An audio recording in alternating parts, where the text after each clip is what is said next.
రూపాయల వ్రతకల్పన బుక్ చూస్తే అది ఎక్కడ లేని కోపం వస్తుంది. ఏరా నాకు అర్థం కాదు, ఎన్ని సంవత్సరాల నుంచి నా పూజలు చేస్తున్నారు, ఒక్కడికి నా కథ గుర్తుండదేట్రా యాదవ్ వల్లారా. ఓ నా బుక్ లో చూసిన దాన్నైనా తిన్నంగా చదువుతారా అంటే అది ఉండదు. ఏదో బాగా అటర్ ఫ్లాప్ అయిపోయిన తెలుగు సినిమాకి రివ్యూ చెప్పినట్టు చదువుతారు ఒక్కొక్కడును. ఇంకా తర్వాత 9 రాత్రుల పాటు నాకు ఎన్ని సినిమాలు చూపించాలో అన్ని సినిమాలు చూపిస్తారా.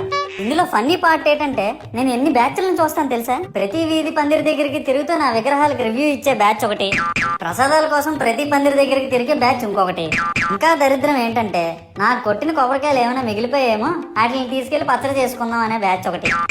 ఇవన్నీ చూస్తూ 9 రాత్రులు గడిపాక సరేలే సాయంత్రం అనిపిస్తారులే అని కాలు మీద కాలు వేసుకొని కూర్చుంటే అప్పుడు మొదలవుతాదిరా నా నిమజ్జనం వ్యాన్ ముందు 90 వేసి నాగిని డాన్స్ చేస్తారు.